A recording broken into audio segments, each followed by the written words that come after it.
The first time Josephine Harper saw her reflection in the still waters of Wildwood Creek, she knew she was different.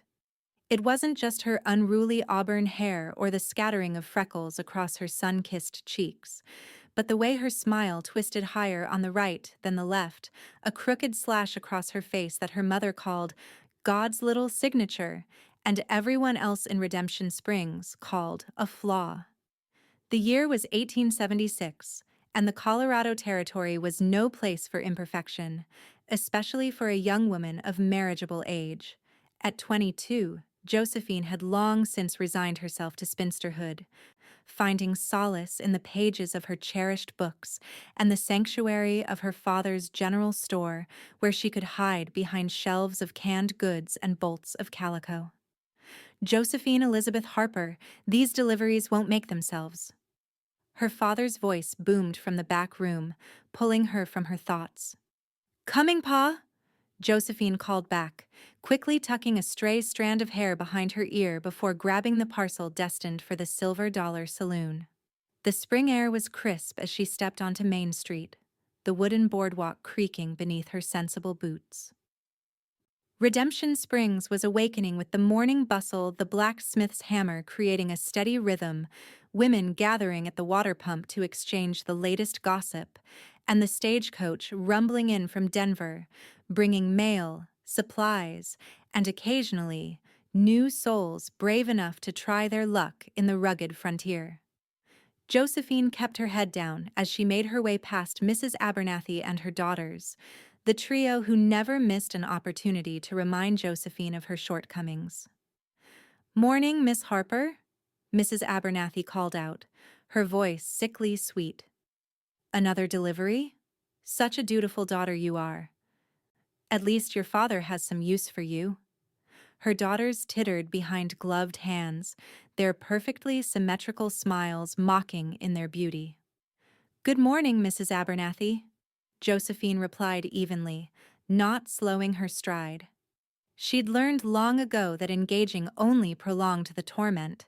The Silver Dollar was mercifully quiet at this early hour, with only the barkeep and a few bleary-eyed patrons nursing their regrets from the night before. Josephine slid the parcel across the bar to Tom, the owner, avoiding direct eye contact. "Much obliged, Miss Harper," Tom said, sliding a few coins her way. "Your pa's the only one who can get these cigars. The miners go wild for 'em." Josephine nodded, pocketing the payment. "Pa says he'll have another shipment next week." As she turned to leave, the batwing doors swung open, momentarily filling the dim saloon with blinding sunlight. A tall silhouette stood framed in the doorway, and Josephine instinctively raised a hand to shield her eyes. "Mornin', folks," a deep voice drawled as the figure stepped into the saloon. "Name's Clayton Foster, looking for work and a place to water my horse." The newcomer was tall, his broad shoulders tapering to a narrow waist cinched by a worn leather belt. Dust from the trail clung to his denim pants and cotton shirt, and a week's worth of stubble shadowed his sun-weathered face. But it was his eyes that caught Josephine's attention, clear blue like the Colorado sky after a summer rain, and filled with a weariness that spoke of hard miles and harder memories. "Bar's open and the stable's out back," Tom replied, eyeing the stranger with practiced suspicion. "What kind of work you looking for?" Clayton removed his hat, revealing hair the color of sun-bleached wheat. "Anything honest. I'm good with horses, better with a gun, and I don't cause trouble unless trouble finds me first." Josephine found herself rooted to the spot, though every instinct told her to flee. Strangers in Redemption Springs were typically passing through, chasing gold or running from the law. They brought complications, and complications were something she assiduously avoided.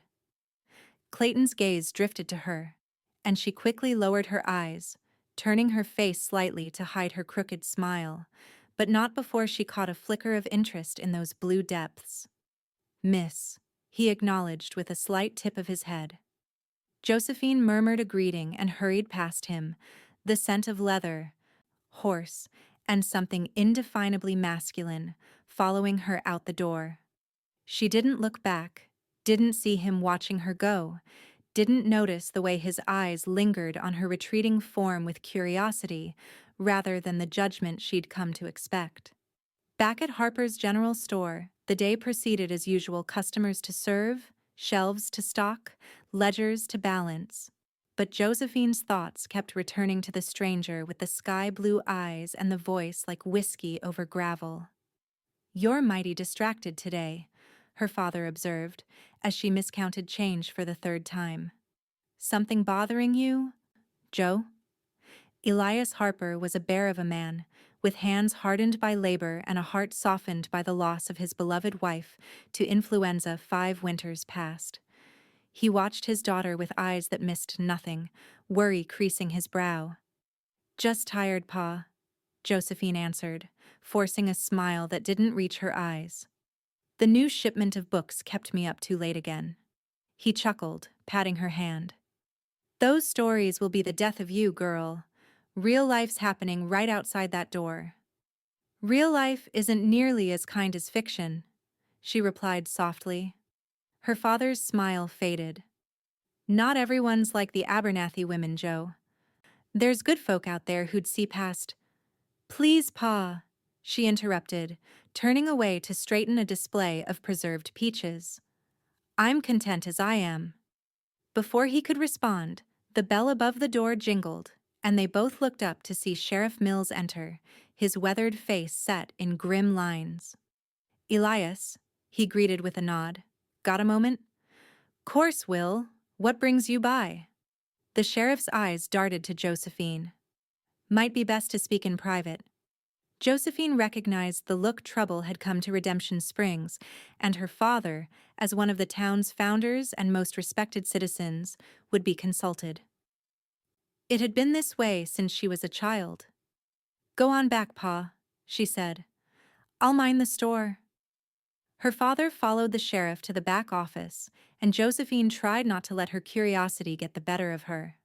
But when raised voices filtered through the closed door, she couldn't help edging closer. "3 more ranches hit in the last month," the sheriff was saying. "The Harris place was the worst, took everything of value and burned what they couldn't carry." "Anyone hurt?"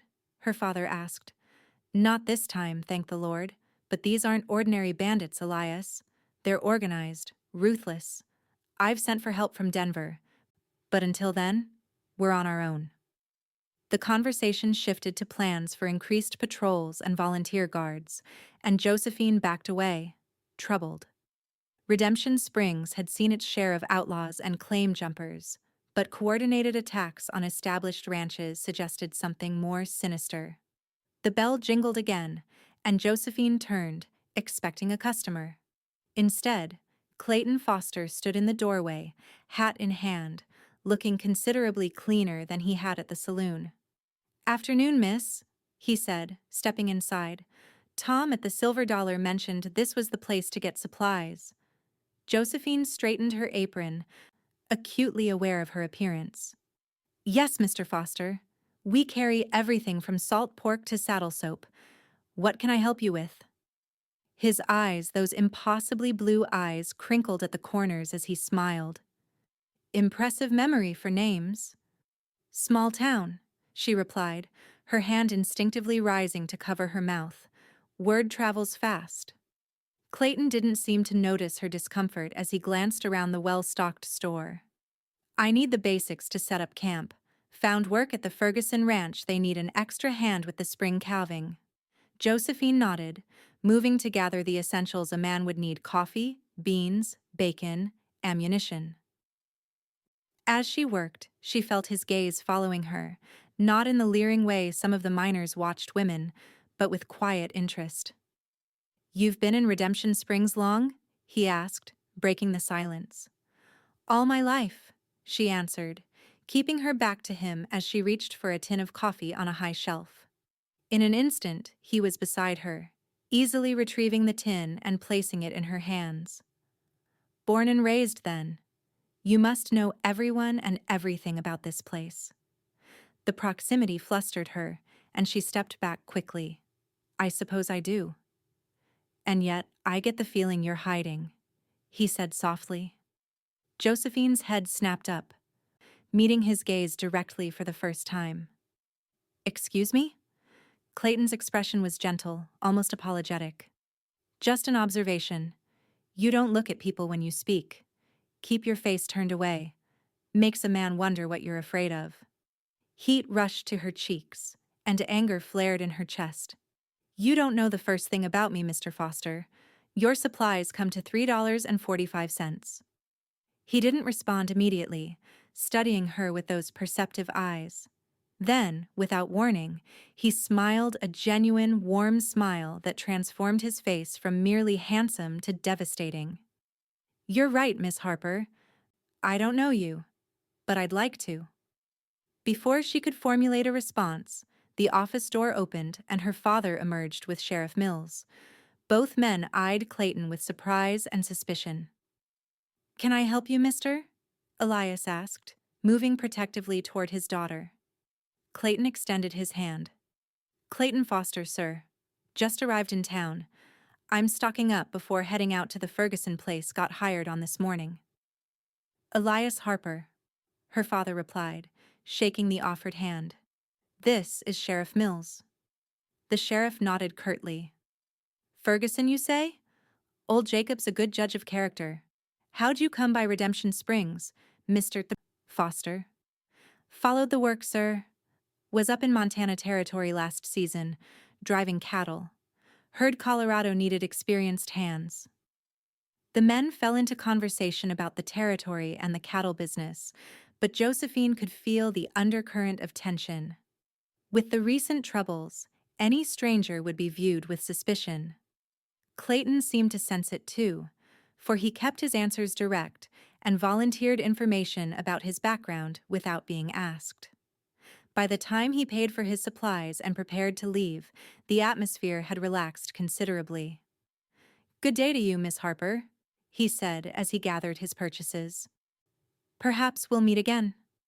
Perhaps, she replied non-committally, but found herself watching as he departed, the bell jingling cheerfully in his wake. Seems a decent sort, her father commented, watching her expression. Josephine turned away. I wouldn't know. But that night, as she lay in her narrow bed above the store, listening to the distant piano music from the saloon and the occasional shout of drunken revelry, Josephine found herself thinking of Clayton Foster, not just his handsome face or the way his presence seemed to fill a room, but his words, "You're hiding." Was she? Had she retreated so far behind her books and her father's protection that she'd stopped living? The thought troubled her as she drifted into uneasy sleep. The following weeks brought an unusual rhythm to Redemption Springs. The bandit attacks continued, moving closer to town with each raid. Sheriff Mills organized a volunteer militia, and men took turns patrolling the outskirts. Meanwhile, Clayton Foster settled into life at the Ferguson Ranch, appearing in town every Sunday for supplies and occasionally a hot meal at the boarding house. Josephine found herself looking forward to his visits, though she would never admit it. He always stopped at the store, sometimes for items he clearly didn't need, and always took time to talk with her. Unlike most men, he looked directly at her when she spoke, as if truly listening, and never once commented on her smile. You remind me of my sister, he told her one quiet afternoon as she wrapped a new shirt he'd purchased. Always had her nose in a book, just like you. Where is she now? Josephine asked, genuinely curious about this man who was becoming less of a stranger with each visit. A shadow crossed his face. Lost her in '68. Cholera took her and my parents both. I'm sorry, she said softly. My mother passed 5 years ago. Influenza. Clayton nodded, understanding in his eyes. It leaves a hole, doesn't it? One that never quite fills. That shared grief created a tentative bond between them, and over the following Sundays, Josephine found herself sharing more her love of literature, her dreams of someday seeing the ocean, her worries about her aging father. Clayton, in turn, told her of his years wandering the territories, of the beauty of Montana's vast skies and Wyoming's rugged mountains, of his hope to someday have land of his own. "You could have it here," she suggested one day, then blushed at her boldness. He smiled that transformative smile. "Maybe. Depends on what else might keep a man in Redemption Springs." His words hung in the air between them, filled with possibility, and for the first time in years, Josephine allowed herself to wonder if perhaps there might be a future beyond the shelves of her father's store. But reality had a harsh way of intruding on dreams in the West. It happened on a Tuesday in late May. Josephine was alone in the store, her father having gone to negotiate with a supplier in Denver. The afternoon was waning, golden light slanting through the windows, when the door burst open and 3 men entered, strangers with hard eyes and guns drawn. "Well, well," the leader drawled, a tall man with a scar running from temple to jaw. "Looks like we found ourselves a pretty little shopkeeper." Josephine's blood froze as she recognized the description Sheriff Mills had circulated. These were the bandits who'd been terrorizing the county. She glanced toward the shotgun her father kept beneath the counter, but the scarred man caught the movement. "I wouldn't," he warned, his gun trained on her chest. "We ain't here to hurt you, 'less you make us. Just need supplies and whatever cash you got in that box."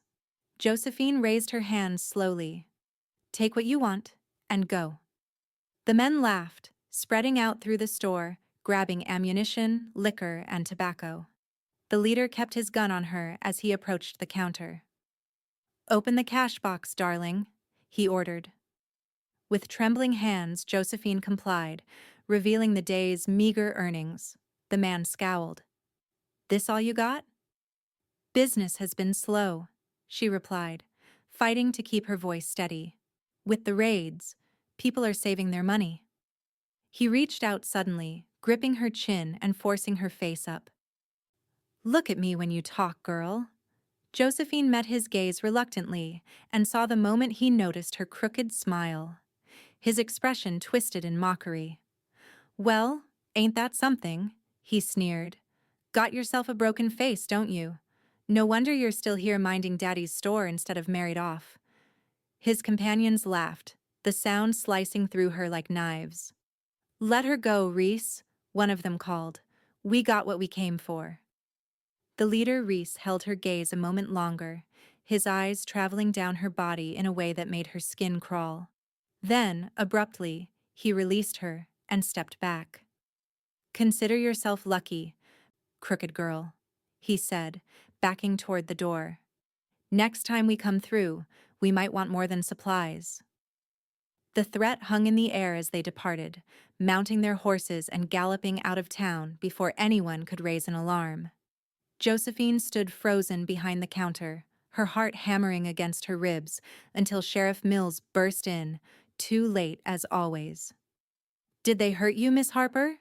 he demanded, scanning the ransacked store. She shook her head, unable to form words past the lump in her throat. "Damn it all," the sheriff muttered, holstering his gun. "They're getting bolder, hitting the town in broad daylight." As he spoke, more townspeople gathered, drawn by the commotion.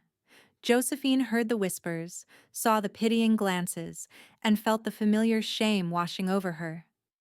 Not just for being robbed, but for being marked by those cruel words, "broken face." It was Mrs. Abernathy who said it aloud, her voice carrying through the crowd. Well, at least they left her virtue intact. Who'd want to steal what no man would willingly take? The laughter that followed broke something in Josephine. Without a word, she pushed past the gawking onlookers and fled, running blindly down Main Street, past the church, past the schoolhouse, until she reached the creek that gave the town its name. There, beneath the shelter of an ancient cottonwood, she finally let the tears come hot, bitter tears of humiliation and rage, and a lifetime of enduring cruelty for something she could not control. She didn't hear the approaching footsteps until a shadow fell across her, and she looked up to find Clayton Foster standing above her, concern etched on his features. "Go away," she choked out, turning her face to hide her tear-streaked cheeks and the smile that had brought her nothing but pain.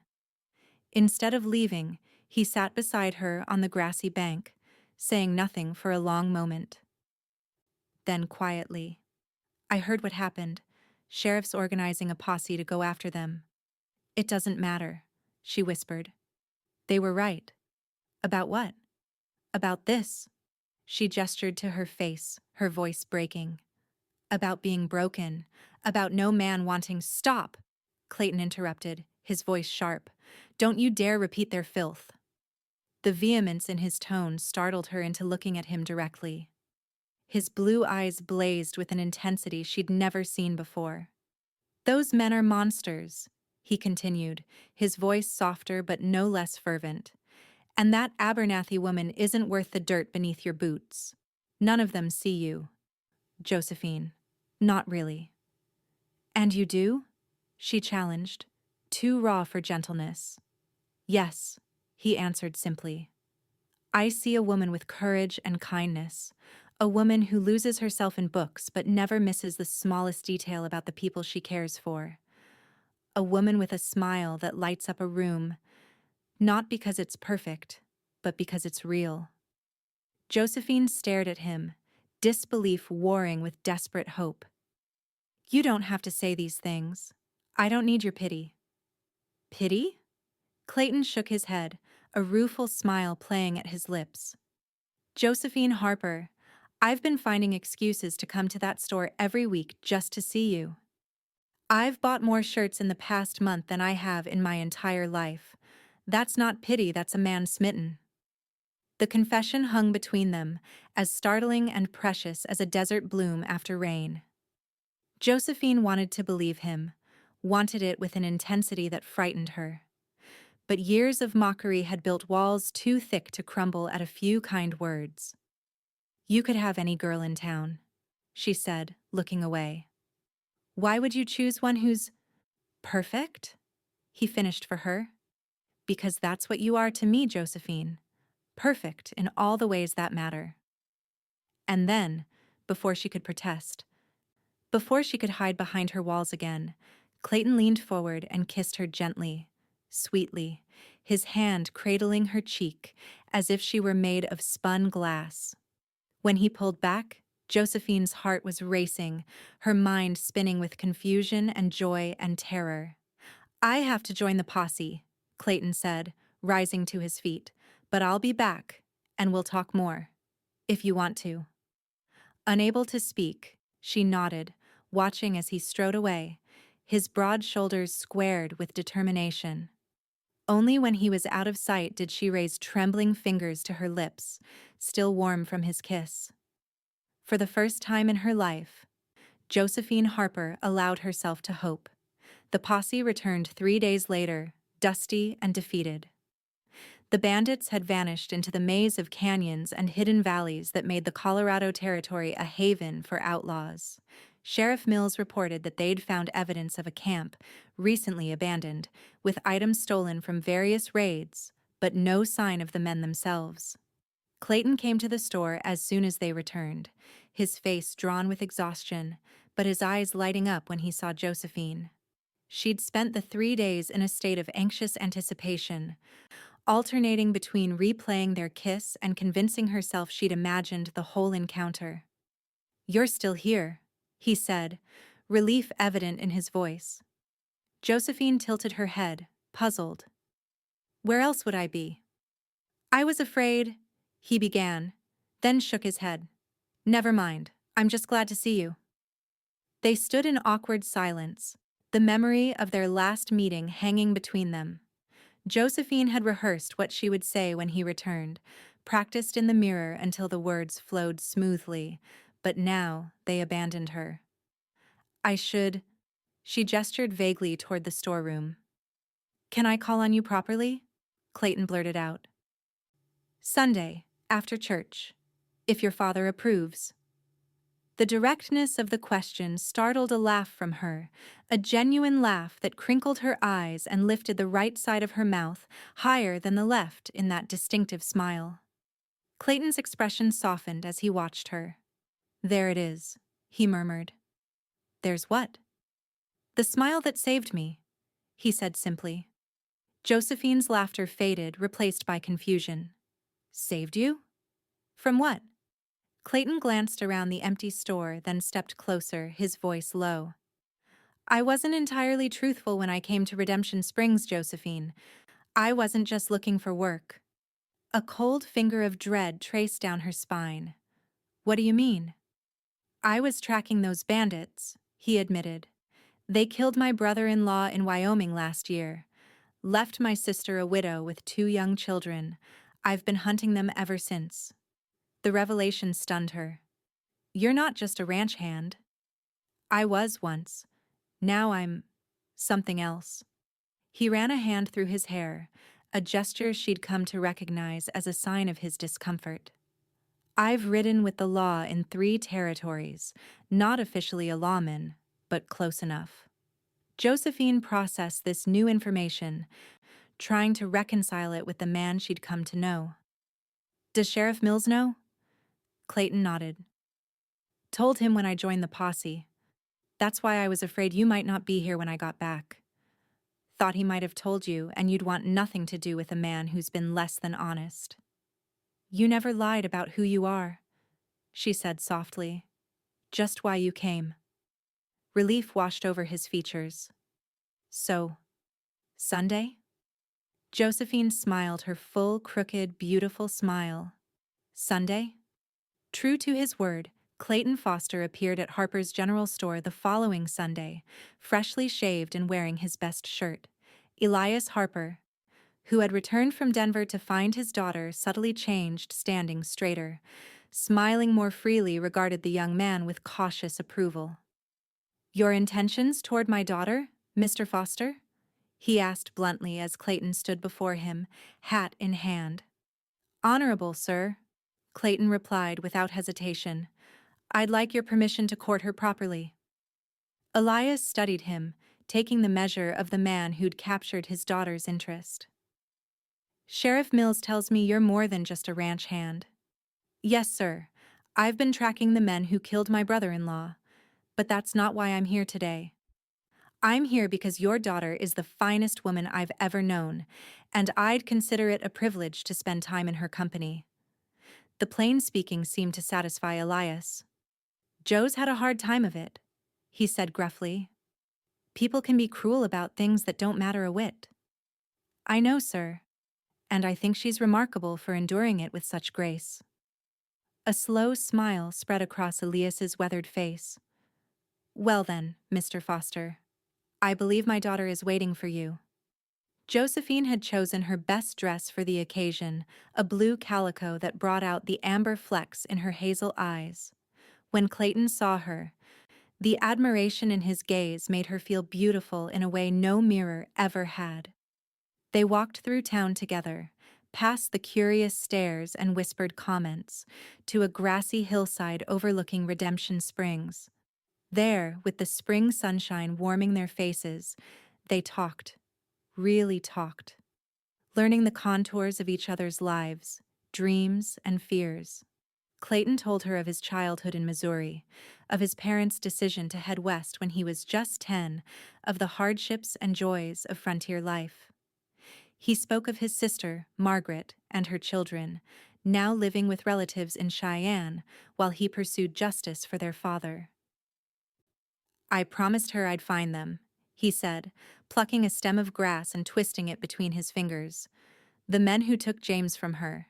It's become a purpose, maybe an obsession." "And when you find them?" Josephine asked, watching his face closely. Clayton was silent for a long moment. "I used to think I wanted vengeance, an eye for an eye, but now, I just want justice. I want them stopped before they destroy more lives." "Like they almost destroyed mine," she murmured. His head snapped up, his gaze intense. "What do you mean?" Josephine hadn't meant to speak the thought aloud, but now that she had, she recognized its truth. "That day at the store," she explained, "when they came, and then later, with Mrs. Abernathy's comments. I felt myself disappearing, becoming nothing but what they saw, a broken, unwanted thing. Clayton's hand found hers, warm and calloused. But you didn't disappear. You're still here, still fighting. Because of you, she admitted. You saw me differently. You made me see myself differently. He brought her hand to his lips, pressing a kiss to her knuckles. I only showed you what was already there. In that moment, looking into his eyes, Josephine felt a shift within herself, a crack in the fortress she'd built around her heart. A fortress constructed of shame and rejection, and the belief that she was somehow less deserving of love than others.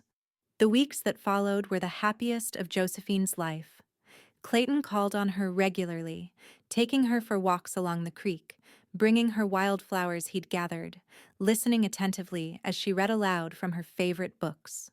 They attended church together, danced at the town social, and gradually, Josephine felt herself becoming part of the community in a way she never had before. Not everyone approved, of course. Mrs. Abernathy and her ilk continued their snide remarks, now directed at both of them. Must be desperate for a wife, Josephine overheard one day at the mercantile. Or blind as a bat not to see that twisted face. But the words had lost their power to wound her. For every cruel comment, there was Clayton's unwavering admiration. For every sidelong glance, there was his direct, appreciative gaze.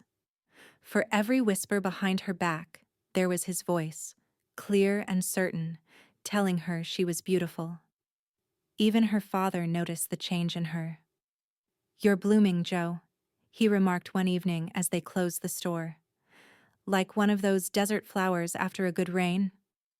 Josephine smiled, no longer hiding the quirk of her lips. "I'm happy, Pa." "He's a good man," Elias acknowledged, "though I worry about this vendetta of his. Hunting killers isn't a safe occupation." The reminder sobered her.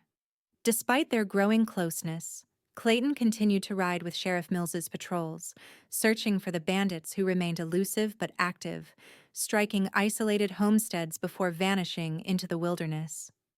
"He'll find them," she said, with more confidence than she felt. "And then it will be over." But life in the territories rarely proceeded according to plan, and fate had other ideas for Redemption Springs and its inhabitants. The change came gradually. At first, more strangers in town, rough men with shifty eyes who claimed to be passing through but seemed in no hurry to leave. The silver dollar grew rowdier, fights spilling into the street with increasing frequency. Sheriff Mills and his deputy were stretched thin, trying to maintain order while still pursuing the bandits who continued to plague the county. "Something's brewing," Elias commented one afternoon as they watched a group of newcomers lounging outside the saloon. "Town hasn't felt this unsettled since the silver rush of '69. Josephine had sensed it too, a tension in the air, a gathering storm. Clayton had been gone for 3 days, riding with a posse after the latest raid left a homesteader dead, and she found herself constantly watching the road for his return. When he finally appeared, riding hard into town with Sheriff Mills and 2 other men, the grim set of his jaw told her everything she needed to know. "Lock the store," he told her without preamble as he dismounted. "And pack a bag enough for a few days. Your father, too." Fear clutched at her heart. "Clayton, what's happening?" His eyes softened as he looked at her, and he reached out to touch her cheek briefly. "We found their camp. They're not just bandits, Jo. They're an organized gang, at least 20 strong, and they're planning to hit Redemption Springs. Soon." "Hit the town?" Elias had emerged from the store, overhearing the conversation. "You mean rob it?" Sheriff Mills joined them, his face haggard with exhaustion. "More than that, Elias. From what we gathered, they aim to take over control the supply routes, extort protection money, turn Redemption Springs into their personal kingdom." "But why our town?" Josephine asked, struggling to comprehend the scale of the threat. "Strategic location," Clayton explained. Crossroads for 3 major trails, access to the mountains for hiding, but close enough to Denver for supplies. They've been setting up for months, those passing through strangers at the saloon. They're scouts, mapping the town, learning routines, identifying weaknesses. The realization struck her with cold clarity. The man who robbed the store, Reese, he said they'd be back. Clayton's expression darkened. Reese Turner. He's their leader. Mean as a rattler and twice as deadly. He's got a personal score to settle with me, which is why I need you somewhere safe. I'm not leaving, Josephine stated firmly. This is my home. Clayton exchanged a look with the sheriff, who sighed heavily. We're evacuating the women and children, Miss Harper, sending them to Fort Collins until this is resolved. The stage leaves at dawn. And what about you? She demanded, turning back to Clayton. You'll stay and fight? Against 20 armed men? We've sent for help from Denver, Sheriff Mills assured her. Army patrol should be here within the week. We just need to hold out until then. But Josephine saw the uncertainty in their eyes, the knowledge that a week might as well be an eternity when facing such odds. I'm staying, she repeated, her voice steady despite the fear coursing through her. I can help tend the wounded. Prepare food? Load guns? Absolutely not. Clayton and her father spoke in unison. I'm not asking permission, Josephine said, drawing herself up to her full height. I'm a grown woman, and this is my decision. If Redemption Springs falls, I have nowhere else to go. This store, this town, it's everything I have. The determination in her voice must have convinced them, for they exchanged resigned glances. She's as stubborn as her mother, Elias muttered. Clayton's mouth quirked in a reluctant smile. I'm noticing that. The next 24 hours passed in a blur of activity. The stagecoach departed at dawn, laden with women, children, and the elderly. Those who remained mostly men, but a few women like Josephine who refused to leave, transformed Redemption Springs into a fortress. The sheriff deputized every able-bodied man, barricades went up at key intersections, and the church was converted into an infirmary. Through it all, Clayton stayed close to Josephine, helping secure the general store, which would serve as their supply depot. In quiet moments, she caught him watching her with an intensity that made her breath catch. What is it? She finally asked as they stacked crates against the windows. I'm memorizing you, he answered simply. Just in case. The words sent a chill through her. Don't talk like that. We're going to survive this. Clayton set down the crate he was holding and crossed to her, taking her hands in his. Josephine Harper, I need to tell you something, and I can't wait for the perfect moment because there might not be one. Her heart stuttered as he dropped to one knee before her, still holding her hands. I've loved you since the moment I saw you in this store, trying so hard to hide the most beautiful smile I'd ever seen, he said, his voice rough with emotion. I know it's too soon. I know we're facing something terrible. But if we make it through this, I want to spend my life with you. Will you marry me? Tears blurred Josephine's vision as she gazed down at this man who'd changed everything for her. Yes, she whispered. Yes, Clayton Foster, I will marry you. He surged to his feet, gathering her in his arms, and kissed her with a desperate intensity that spoke of all they stood to lose and all they hoped to gain. When they finally broke apart, both breathless, he rested his forehead against hers. When this is over, he promised, I'm hanging up my gun. No more hunting, no more vengeance. Just you and me and whatever future we build together. Josephine closed her eyes, holding that promise close to her heart. I'm going to hold you to that, Cowboy. The attack came at dusk the following day. The first shots rang out from the northern edge of town, where the road wound down from the hills. Josephine was in the church, preparing bandages with the doctor's wife, when the alarm bell began to toll. It's starting, Mrs. Parker whispered, her hands stilling on the clean linen. Josephine moved to the window, peering out at the rapidly darkening street. Men were running toward the northern barricade, rifles in hand. Among them, she spotted Clayton, his tall figure unmistakable even in the gathering gloom. "God protect them," Mrs. Parker murmured, making the sign of the cross. "And give them good aim," Josephine added grimly. The next hours passed in a nightmarish blur of gunfire, shouted orders, and the acrid smell of gunpowder drifting through the town. The defenders held the northern approach, but the bandits had split their forces, probing for weaknesses along the perimeter. By midnight, the first casualties began arriving at the church, a bullet graze here, a deeper wound there, exhausted men with powder-blackened faces. Josephine worked alongside the doctor, following his terse instructions, trying not to think about Clayton out there in the darkness, facing men who wanted him dead. Dawn brought a temporary lull in the fighting. The bandits had withdrawn to regroup, leaving the defenders a chance to rest, eat, and assess their situation. Josephine was washing blood from her hands when the church door opened and Clayton entered, his face smudged with dirt and gunpowder, but blessedly whole. She flew to him, propriety forgotten, and he caught her in a fierce embrace. "You're all right," she breathed against his neck. "So far," he murmured, pulling back to look at her. "You?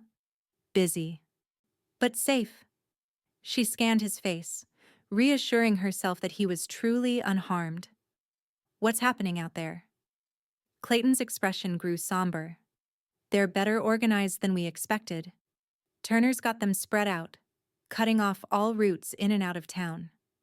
We've sent riders for help, but there's no guarantee they got through. How long can we hold? A few days, maybe. We've got the advantage of position, but they've got numbers." He rubbed a hand over his face, exhaustion evident in every line of his body. "Turner's offered terms." Josephine's blood ran cold. "What terms?" "He wants me," Clayton said simply. "Says if I surrender myself, he'll leave the town alone." "No," she gasped, clutching at his shirt. "Clayton, you can't." "I'm not planning to," he assured her quickly. "Sheriff Mills rejected the offer outright. But it tells us something important. This isn't just about taking over the town anymore. It's personal." "Because of your brother-in-law?" Clayton nodded. James caught Turner robbing a bank in Cheyenne, would have brought him in, but Turner's men ambushed them on the trail. Turner's carried a bullet in his shoulder ever since one James put there before he died. The pieces fell into place for Josephine. "And now he wants revenge on the family that hunted him." "On me specifically," Clayton corrected. "I'm the one who's tracked him across 3 territories, the one who nearly caught him twice." A terrible thought occurred to her. "Does he know about us?" The question seemed to startle Clayton. "What do you mean?" "That day in the store when they robbed us," Josephine explained, her voice tight with fear. "Reese Turner saw my face, mocked my smile. If he knows you and I are together, wouldn't that make me a target too?" The color drained from Clayton's face as he considered the possibility. "I don't think he knows. We've been careful, and he hasn't been back in town since that day." But doubt had crept into his voice, and Josephine could see the new worry etching lines around his eyes. "You should rest," she said gently, leading him to a pew where other defenders were catching a few precious hours of sleep. "They'll attack again soon." Clayton caught her hand as she turned to leave. "Stay with me? Just for a moment?" Josephine glanced around the busy church, then sat beside him, their shoulders touching. In the midst of chaos and danger, this small connection felt like an anchor in a storm. "Tell me about after," she whispered. "When this is over." Clayton's lips curved in a tired smile. "After, we'll get married in this very church.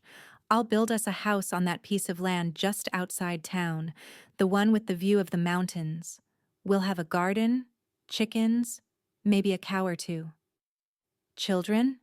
Josephine asked, her cheeks warming at her boldness. His arms slipped around her shoulders, drawing her closer. As many as you want. Little girls with your crooked smile and boys with your kind heart. And your blue eyes, she added, leaning into his warmth. And my stubbornness. God help us. They shared a quiet laugh, this momentary respite from fear feeling like a stolen treasure. I love you, Josephine Harper, Clayton murmured, pressing a kiss to her temple. Whatever happens, remember that. I love you too, she replied, and nothing is going to happen to you. We're going to have that life you described. All of it. But even as she spoke the words, gunfire erupted again outside the church, shattering their moment of peace. Clayton was on his feet instantly, checking his weapons. Stay here, he ordered, the tenderness of moments before replaced by steely resolve. Keep your head down and help the doc. Josephine nodded, watching as he strode toward the door, joining the other defenders rushing back to their positions. Just before he disappeared into the growing chaos, he turned back, their eyes meeting across the crowded church. No words were necessary, everything they needed to say was written in that last lingering look. Then he was gone, and Josephine was left to pray that it wouldn't be the last time she saw him alive. The second day of fighting was worse than the first. The bandits had located the weakest points in the town's defenses and concentrated their attacks there. By midday, they had breached the eastern barricade, forcing the defenders to fall back to secondary positions. The church began filling with wounded, many beyond the doctor's ability to save. Josephine worked tirelessly, her dress stained with blood, her hands raw from washing, her heart constricting with each new face that wasn't Clayton's. No news was good news, she told herself. If he were injured, he would be here. Late in the afternoon, Sheriff Mills was carried in, a bullet lodged in his thigh. As the doctor worked to extract it, the sheriff gripped Josephine's hand, his face gray with pain. Foster's holding the South Road, he gasped between clenched teeth. Damn near single-handedly. Never seen a man shoot like that. Relief flooded through her. He's all right? For now. But Turner's got men circling around, trying to cut him off. The sheriff winced as the doctor probed the wound. If the army doesn't arrive by tomorrow, we're finished. Josephine squeezed his hand. We're not finished until we're dead, Sheriff, and I don't plan on dying today. A ghost of a smile touched his lips. You've changed, Miss Harper. There's steel in you now. There always was, she replied. I just needed the right person to see it. As night fell, the fighting grew more sporadic, brief. Intense exchanges of gunfire followed by eerie silences. The defenders were running low on ammunition, and exhaustion was taking its toll. Men who had been awake for 2 days made mistakes, reacted too slowly, missed shots they would normally make with ease. Josephine had just finished changing a bandage when her father burst into the church, his face ashen. "Joe," he called, scanning the crowded room until he spotted her. "You need to come, now." Fear clutched at her heart as she hurried to his side. "What is it? Is it Clayton?" Elias shook his head. "Turner's sent another message. He wants to parley." "Parley? With whom?" Her father's eyes were grave. "With you." The word struck her like a physical blow. "Me? Why would he want to talk to me?" "He says he has a proposition that will end the fighting, but he'll only discuss it with the girl with the crooked smile." Elias spat the words as if they tasted foul. "Clayton's furious, says it's a trap." "Of course it's a trap," Josephine agreed, her mind racing. "But what kind? And why me?" "It doesn't matter," her father insisted. "You're not going." But a terrible suspicion was forming in Josephine's mind. "Has anyone seen Clayton in the last hour?" Elias frowned. "He was at the South Barricade. Why?" Without answering, Josephine pushed past him and ran out of the church, ignoring his shouts to come back. The night air was cool against her flushed skin as she made her way through the darkened streets, ducking from building to building, staying in the shadows. The south barricade was a hastily constructed wall of overturned wagons and crates at the edge of town. As she approached, she saw men positioned behind it, rifles at the ready, but Clayton was not among them. "Where's Foster?" she demanded of the nearest defender, a young man she recognized as the blacksmith's apprentice. He looked startled by her sudden appearance. "Miss Harper, you shouldn't be here." "Where is he?" she repeated, desperation edging her voice. The young man glanced nervously at his companions. "He went to check the western approach about an hour ago. Said he'd heard something suspicious." Josephine's heart sank. The western edge of town was the least defended, bordered by the creek, and considered the least likely route for attack. It was also the furthest from help if someone were ambushed there. "I need a gun," she said, holding out her hand. The men exchanged uncertain looks. "Miss, we can't. My father taught me to shoot when I was 12. She cut him off. "And the man I love might be in danger. Give me a gun, or I'll go unarmed." Something in her tone must have convinced them, for the blacksmith's apprentice reluctantly handed over his pistol.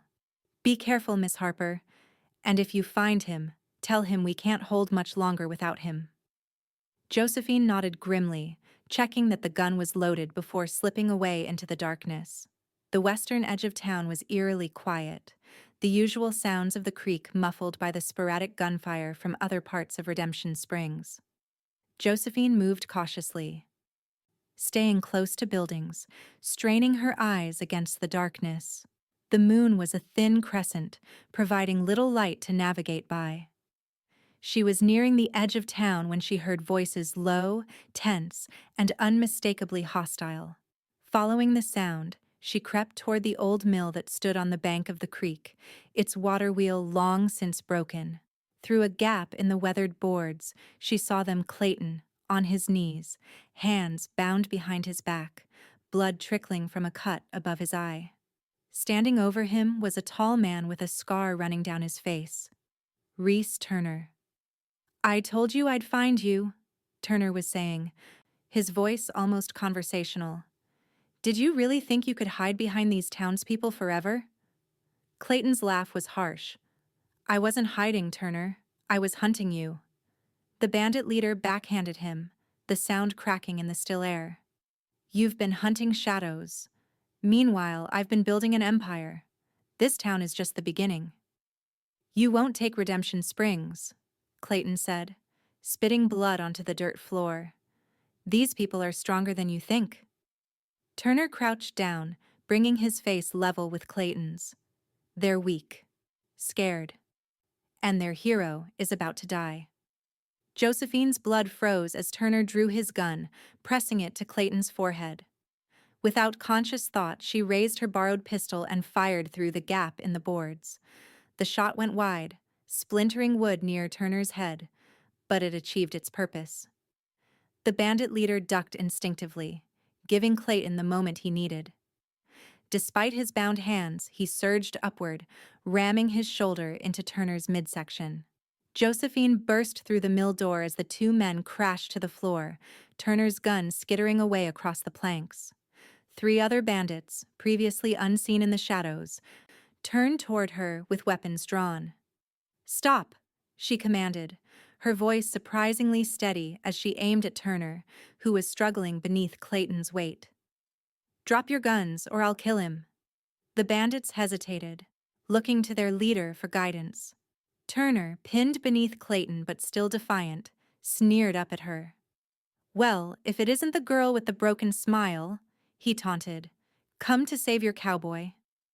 "I said drop your weapons," Josephine repeated, ignoring the jab. "Now."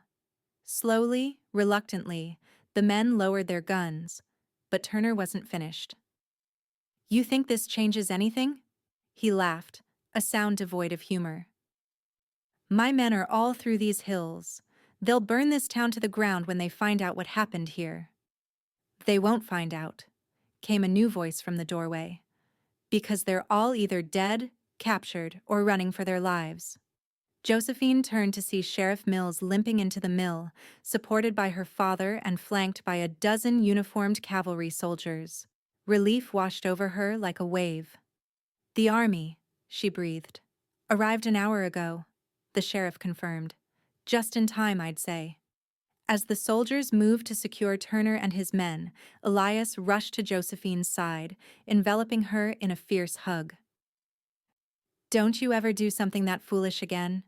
he muttered into her hair, his voice thick with emotion. "I had to, Pa," she replied, pulling back to look at Clayton, who was being untied by one of the soldiers. "I couldn't lose him." Clayton was on his feet in an instant, crossing to her in 3 long strides. Without a word, he pulled her into his arms, holding her as if he'd never let go. "You could have been killed," he whispered against her temple. Josephine smiled up at him, her full, crooked, beautiful smile. "So could you. I'd say that makes us even." As Turner and his men were led away, the cavalry captain approached Clayton with a look of recognition. "Foster," he acknowledged with a nod. "Denver sent word you might be here. Said you've been tracking this gang for months." Clayton's arm remained around Josephine's waist, anchoring her to his side. "Yes, sir.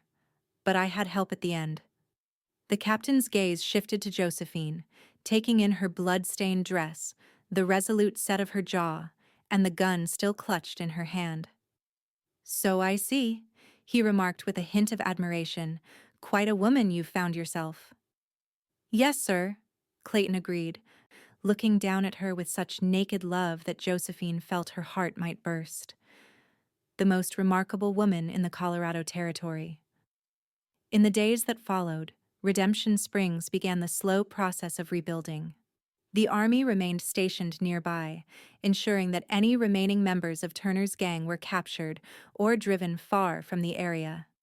The stagecoach returned, bringing back the evacuated women and children to tearful reunions. The town's gratitude toward Clayton was effusive.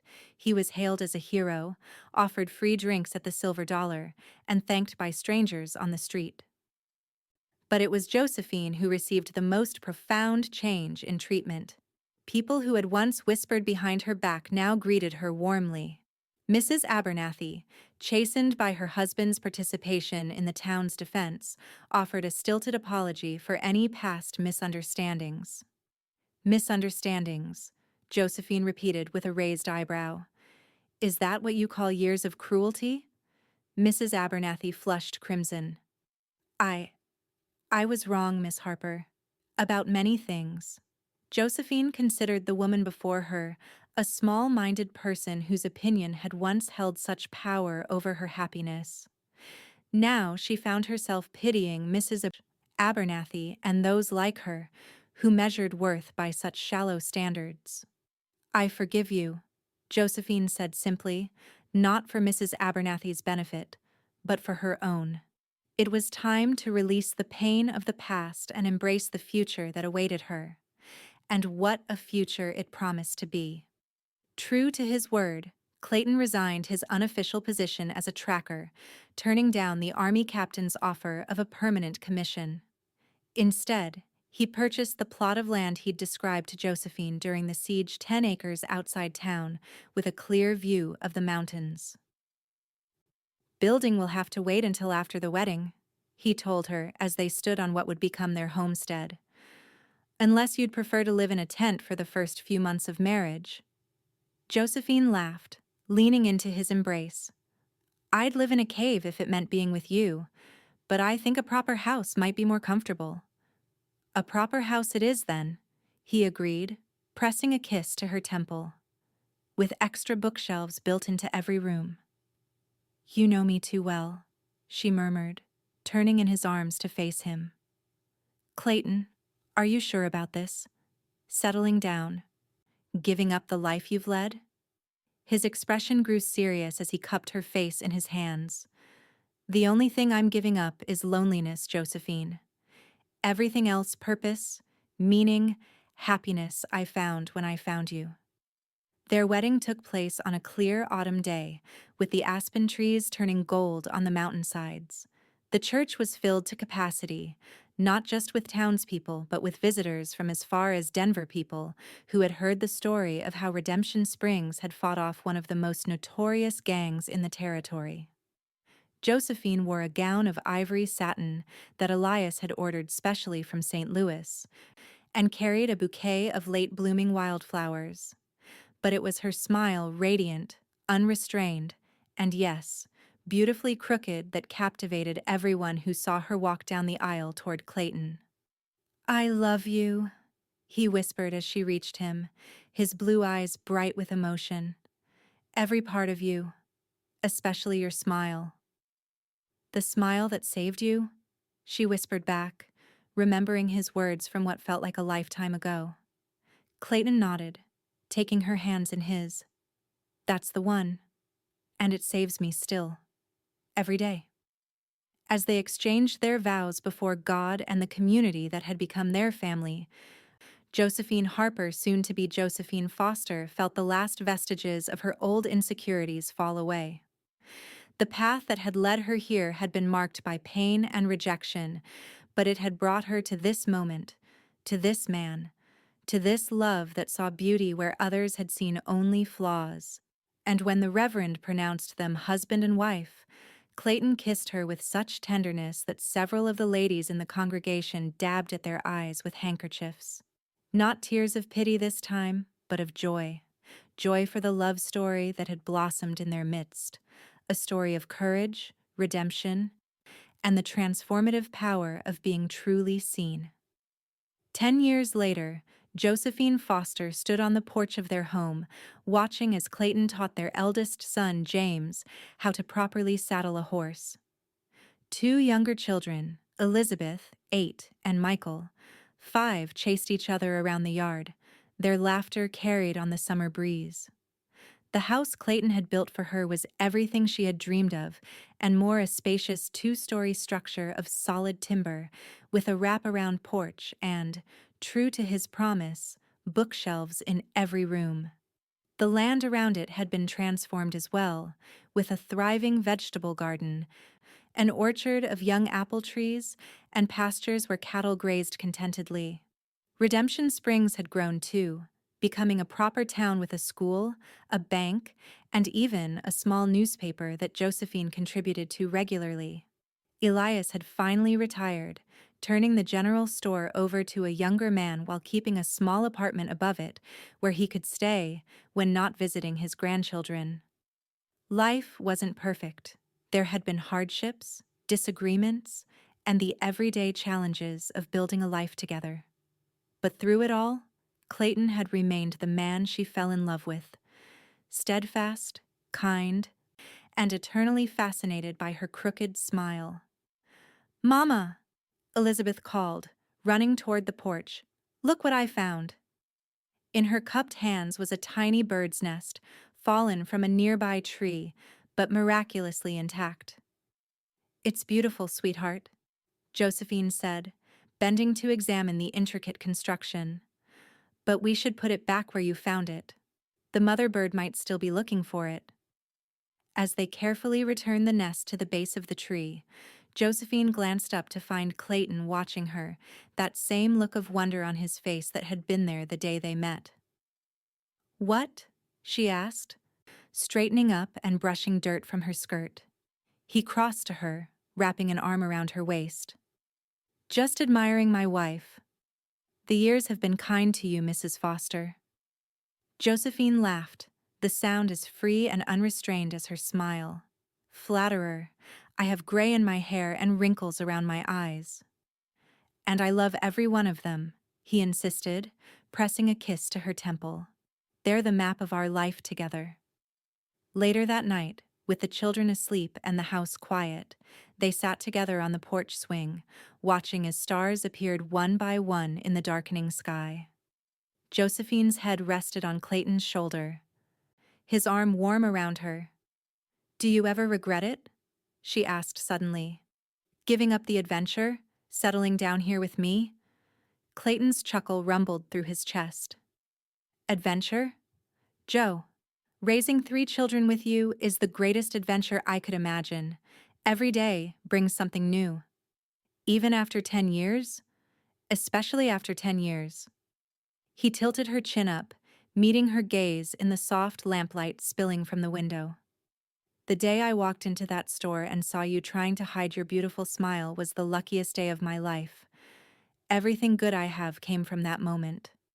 Josephine smiled that same crooked, distinctive smile that had once been a source of such shame and was now her most treasured feature. Mine too, she whispered. As Clayton's lips met hers in a kiss that held all the tenderness of their first and all the depth of their shared years, Josephine Harper Foster knew with absolute certainty that she had found her place in the world, not despite her differences, but because of them. In a man who saw beauty where others saw flaws, in a family built on love and acceptance, in a community that had learned to look beyond the surface, and in that crooked smile that had indeed saved them both.